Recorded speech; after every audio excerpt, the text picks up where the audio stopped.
Hi, this is Scott Garibay, and today I want to talk about how having a relationship with Wizards of the Coast affects your ability as a YouTuber to comment on Dungeons & Dragons content.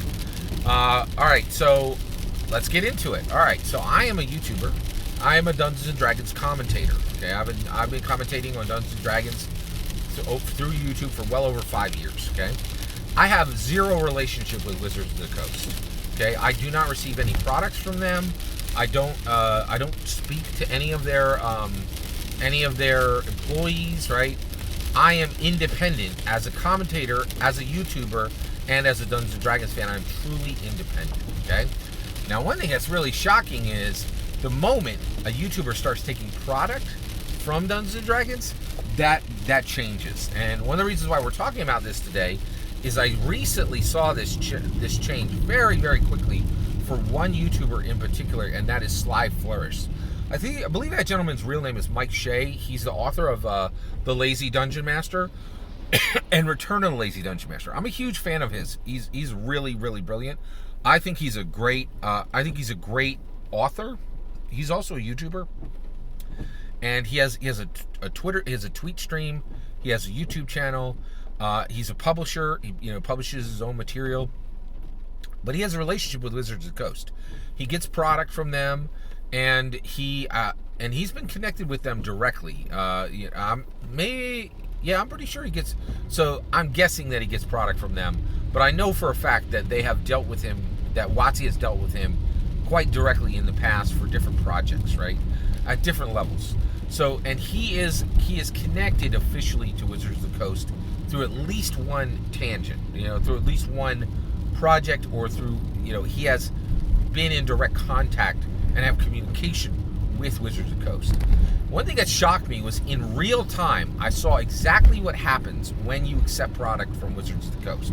Okay, so Mike Shea, Flourish, he gets Rime of the Frostmaiden, right? Okay, he opens up that book, reads the book, and then immediately goes to Twitter and goes, "What the heck, WotC? You put in the first chapter, you put in a monster that is probably 3 times more powerful than the starting player should be going up against. This is a complete and absolute horrible mistake.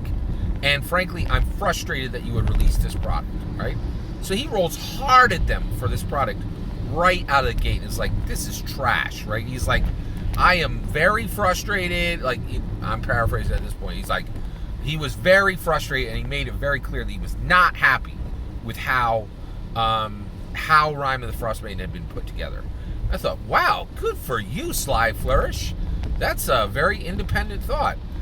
Spoke too quick, right? Within a week, he had snatched all of it down and goes, "Oh, I took down the post, and the reason, I'm really sorry. I never should have done that, and I shouldn't have said this. Everybody makes mistakes. Boo. Oh, everything's fine." Right? Like, and I was like, "Oh, yeah, okay, I see it, buddy." Right? Like, so I was like, I couldn't believe how fast he snatched back his words, right? One, I'll tell you right now, I think he was 100% right? Like, they made a mistake in Rime of the Frostmaiden. I don't have a big problem with that, right? It's totally fine if Wizards of the Coast makes a mistake within one of their Dungeons & Dragons books. I'm fully on board with Dungeons & Dragons. I'm just a complete fanboy for Dungeons & Dragons. I love Dungeons & Dragons. It's my number one hobby. I love 5th edition. I think I love 5th edition more than any other version. I'm down, right? Like, I'm not like Flourish, where I get my fur bent out of shape because they made a monster at the wrong level in a particular, but he got bent, right? Like, it was a thing, right? But then he was like, "Oh, I'm connected to Wizards of the Coast.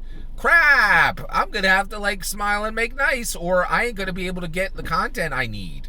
Right? Now, why did he whip his tail back why did he curl up and go fetal so fast, right? Well, here's the thing. It's not for the product. It's not for the product, okay? I know lots of YouTubers I know 3 distinct, at least, YouTubers who get product mailed directly to them, right? I speak to them on a pretty regular basis, probably once every 3 months for each one of them, right?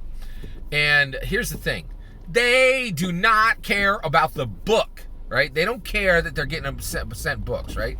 The books are $35 on Amazon. Who cares about $35? Nobody who knows how to maintain a YouTube channel gives 2 rats about $35, right? So why do they care so much? Why did Sly Flourish go fetal so fast, right? When he realized that he had, gotten out of his box and actually said something mean about Dungeons and Dragons, right? Well, here's why. Early access. That's the key. You can't buy it, right? Well, a lot of times when these books are sent to these YouTubers, they're sent days or weeks ahead of time. And that means those YouTubers can talk about something that nobody else can talk about. You can't buy that. You cannot buy it, right? That's what's really valuable in today's world, right? Products that you can literally not access, and having access to something at a particular time, right? So to get for the Rime of the Frost Mason 2 weeks early, you can't buy it. You can't go and order it up, right? You have to have that relationship, and that relationship is worth more than money, right? And that's what Sly Flourish realized, is that he had the ability that he might get lucky and get a book early, right? Or he might get invited to be on a show at Gen Con or Origins, or he might get invited to come and take a tour, in Seattle. But if he doesn't have that good relationship and he's talking truth rather than his cultured, backed away fetal position review, then he's not going to get the early access. And so I thought this was in real time. You could see the effects of being bound up with Wizards of the Coast. So what I'm going to say, I'm happy to be an independent commentator.